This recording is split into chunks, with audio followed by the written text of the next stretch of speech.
이번에는 블록체인 역사를 이야기하면서 흥미진진한 비하인드 스토리를 알아보는 시간이죠. 블록 토크멘터리 시간입니다. 자, 오늘은 어떤 이야기가 기다리고 있는지 또 궁금해집니다. 가장 마지막 코너, 제일 재밌는 시간이네요. 앞서 블록체인의 그 위조 방지 기술에 대해서 상당히 길게 말씀을 드렸었습니다. 위조 방지 기술 중에서 우리가 좀 관심 있게 봐야 될 것이 사실은 진짜 가짜를 구별하는 건데요. 네. 소위 말해서 이제 짝퉁 문제인데 특히 이제 중국산 위조품은 세계적으로 악명이 높지 않습니까? 그런데 중국이 이번에 블록체인을 통해 짝퉁과 전면전을 선포했습니다. 특히 작년에 광군제라고 아시는지 모르겠는데 이 광군제가 에서 이 블록체인 기술을 사용하게 된 어떤 계기가 됐던 거죠. 광군제라고 하면은 그 미국의 블랙 프라이데이에 맞먹는 정말 세계적인 쇼핑 축제잖아요. 여기서 좀 약간 의아한 게 쇼핑과 축제 그리고 이 위조하고 블록체인이 어떤 관계가 있는 건지 참 궁금해요. 이 중국 광군제가 하루 동안에 파는 그 광군제라는 어떤 그 블랙 프라이데이 같은 어떤 그런 큰 축제 시간에 하루 동안의 매출이 대략 하나로 한 35조 정도에 달하는데요. 이게 이제 이때 무조건 많이 팔린다고 좋은 건 아니죠.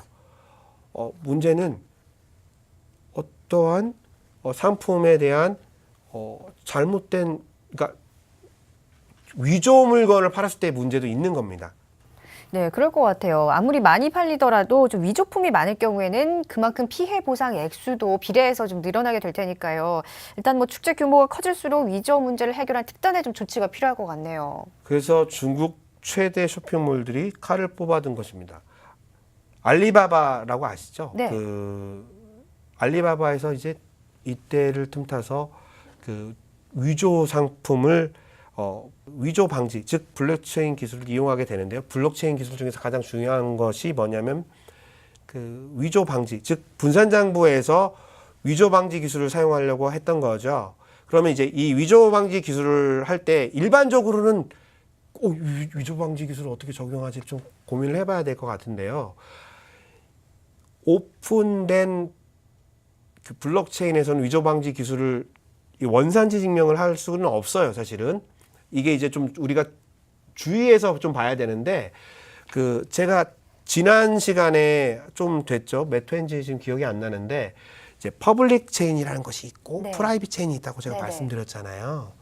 퍼블릭 체인은 어떠한 이제 공개적으로 누구나 다 참여할 수 있는 거잖아요. 네. 근데 이제 원산지 증명이라는 거를 사용하려면 네. 기본적으로 프라이빗 체인이어야 된다는 거죠. 내가 어떠한 그러니까 그 특정한 사람들에게만 그 권한을 주는 거예요. 네. 누구나 다 그 블록에다가 기재를 하고 전송할 수 있는 것이 아니라 그 프라이빗한 권한을 줘서 우리가 어떤 계약 관계든지 어떠한 조직화된 상태에서 그 사람이 누군지 특정할 수 있는 거예요. 네. 어너미너스, 즉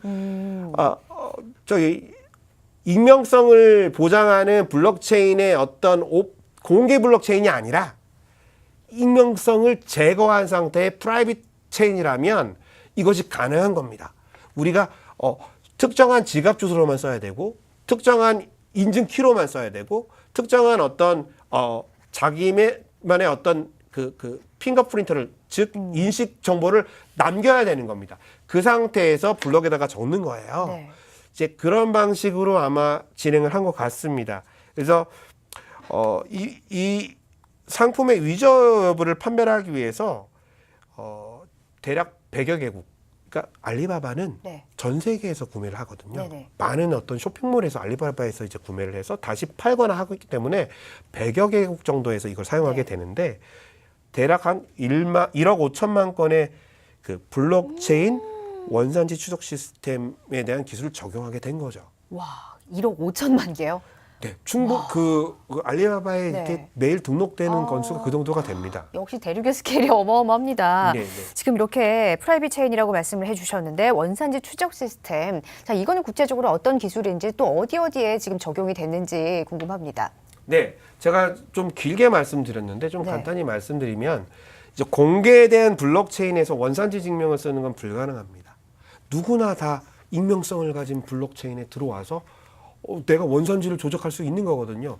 내가 한우를 만든 농가예요.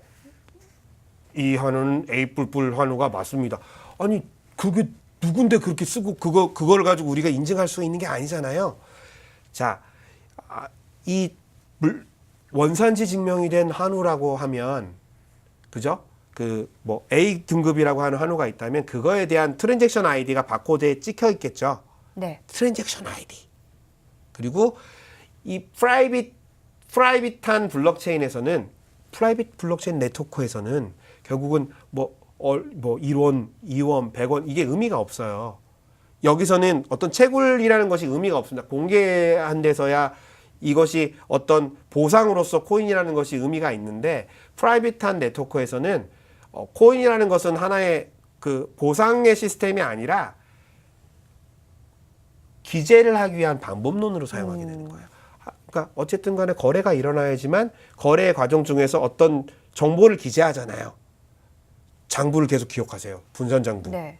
채굴, 그리고 채굴하고 나서 전송할 때 트랜잭션 아이디가 생긴다. 전송은 결국 거래다. 트랜잭션이다. 기억하시죠? 네. 트랜잭션인데 이 트랜잭션 아이디를 기반으로 해서 원산지 정보 추적 정보 시스템을 활용할 수 있는 겁니다. 그러면 이걸 기재할 때마다가 특정한 돈을 경쟁적으로 지불할 수는 없다 보니까 이 프라이빗 네트워크 즉 그 프라이빗 블록체인에서는 이 코인이라는 것이 결국은 기재를 하기 위한 하나의 툴로서 사용이 되는 거죠. 그래서 요런 방법을 이용해서 원산지 증명을 하게 되는 겁니다. 그리고 요렇게 이제 이런 원산지 증명뿐만 아니라 신분증, 아까 아기에 대한 얘기도 했었는데 신분증 혹은 뭐 건강식품 혹은 뭐 굉장히 고가의 상품 같은 경우가 있지 않겠습니까? 뭐 술이라든지 이것이 몇십 년이 숙성됐고 이런 네. 것들을 블록체인에 갖다 적는 거예요. 근데 이 적을 때 중요한 것은 뭐냐면 프라이빗하게 적어야 된다는 거죠. 네. 아무나 다 적을 수 있는 건 아닙니다. 그렇다 보니까 프라이빗한 네트워크에 문제가 있는 거예요. 일반인이 어떻게 접근하냐에 대한 문제가 있는 거죠. 이 프라이빗한 건데 이걸 내가 어떻게 접근하지? 라는 문제가 있는데요. 그래서 이제 조회만 할 수 있게 하는 거죠. 네, 그렇습니다. 네, 일면 짝퉁 방지를 위해서 어마어마한 중국의 광군제 이런 쇼핑에도 이용이 됐습니다. 그리고 원산지 표시라든지 이런 다양하게 블록체인이 적용된 그런 스토리를 함께 들어봤습니다. 정말 블록체인의 기술 발전은 어마어마한 곳에 적용이 되면서 앞으로 무궁무진한 가능성을 갖고 있는 것 같습니다. 자, 그렇다고 하면 더욱더 기대가 되는데 앞으로 또 어떤 분야에 또 적용이 될 수 있을지 확대가 얼마만큼 될 수 있을까요? 어떤 분야에 확대가 될 수 있을지 섣부르게 예단할 수는 없습니다. 지금 상태에서 누구도 장담할 수 없는 거죠. 다만 이 왓치맨을 저희와 함께 차근차근 보시게 되면 이런 앞으로 어떤 기술에 적용할 수 있을지 그 몫은 시청자들에게 한번 제가 돌려보고 싶습니다. 한번 생각해 보시기 바라겠습니다.